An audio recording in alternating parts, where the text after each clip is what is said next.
Larry Smokey Gent of Beverage Underground, and I'm here with the #1 cigar in the world on the next Beverage Underground. I say, hey, bartender, hey man, look here. Draw one, draw two, maybe 3 or 4 glasses of beer.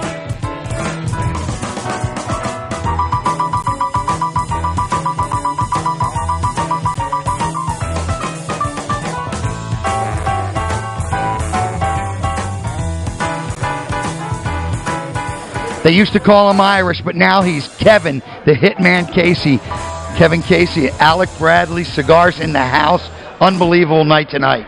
Another unbelievable night of cigars, spirits, and cigar conviviality, Larry. Great fellowship.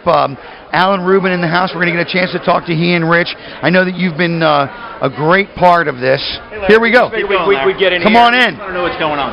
Well, what's going on is Kevin Casey's taking all the credit for this. Kevin, the hitman. The hitman. I'll get out of your light. I'm going to get out of his light. Before I get out of his light, if you go to Twitter and you check out Kevin at @AB_the Hitman. You can see Kevin, see where he's going, what he's doing, all the cool tobacco shops across the country. Of course, our favorite, the world-famous Cigar Bar, Rich Castiano, who we absolutely positively adore.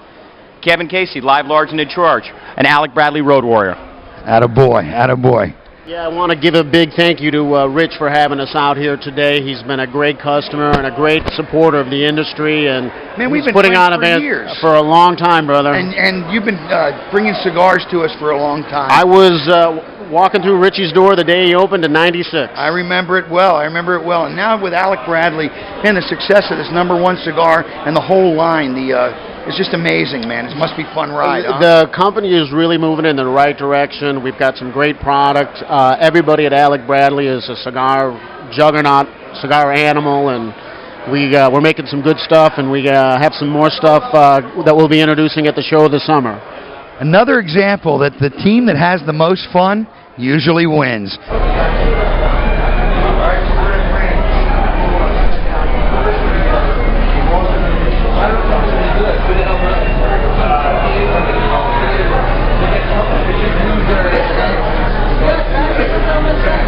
We are back, and we are back with two giants, two cornerstones of the industry on both tiers.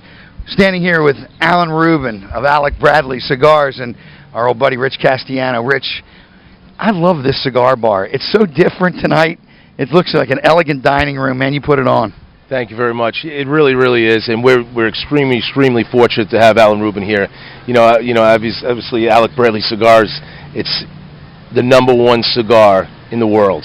And we have him standing here right now. It's incredible. We're very happy. It is incredible, and you got to tell me, Alan Rubin, in the business about the same amount of time as Rich Castiano from the retail side, been the wholesale side. Man, what was it like when you heard you had the #1 cigar in the world? It was pretty incredible.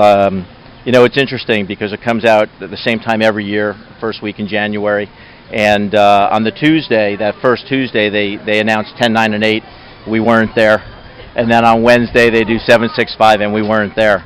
And then Thursday came when 4, 3, and 2 were announced. I was hoping that on that following Monday, when 11 through 25 came out, we'd at least be there. I had no clue, but I was getting ready to go to work, and my wife said, "How could you be going to work now? They announced the #1 cigar in a half hour." I said, "Exactly, I'm going to work." And she said, "Why don't you wait a little bit?" So we refreshed at 10 a.m. on that Friday and saw our cigars #1. It was great because I was able to share it with my family. We were all together at the moment, and it was surreal. It was pretty incredible. And that's what it's all about. It's about family. In this industry, we've talked about so many times that the families, the South American families, but this is an all-American success story. You really, and the fact that you were there, certainly the birth of your children, Alec and Bradley, who your company's named after, was an important day, but man, having the #1 baby in the world ain't so bad either, huh? No, like I said, it was pretty incredible. But I think what was great about it was that the entire, our entire organization was able to really appreciate what we've all done. Everyone works really hard. We have 350 employees at the factory. We actually just printed a 4x3 poster for the front of the gallery where they all roll, congratulating them on the #1 cigar as well, because it's not just me. When I found out on the way to work, I went and picked up 2 bottles of champagne, And at the end of the day, we made a toast, and I said, guys, the work starts now. The work starts now, because now we're not under the radar any longer. People are going to be looking for us, seeing what we do, and we have to, step our game up.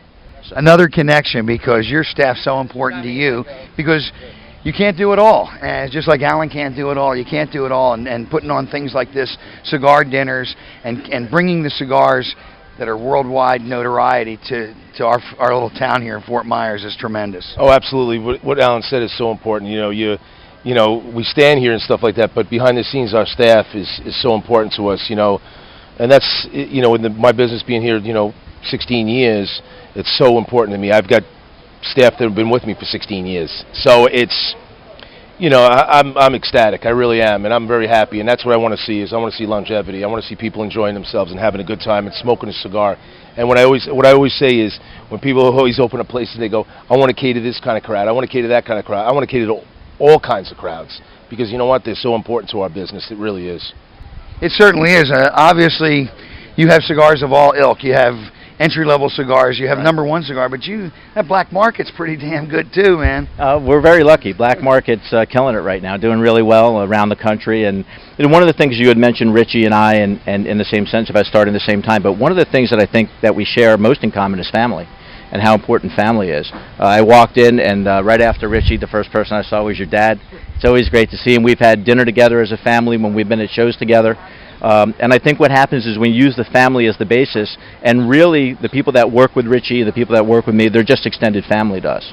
And that's how we treat them. I think that's why people are happy to come into Richie's place, and they're comfortable because they feel like family. The crowd in there, I can tell you right now, they feel like they're part of the family. Well, there's always a lot of love, whether we're sipping or torching a cigar in here. That's for sure. One of the things I said earlier to you was that Richie can do what I do.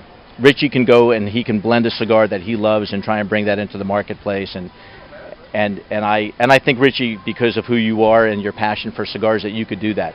I don't think I could do what Richie does. I'm not.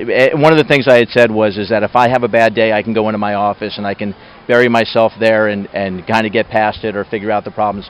Richie can't afford to have an off day. He's in front of people every day.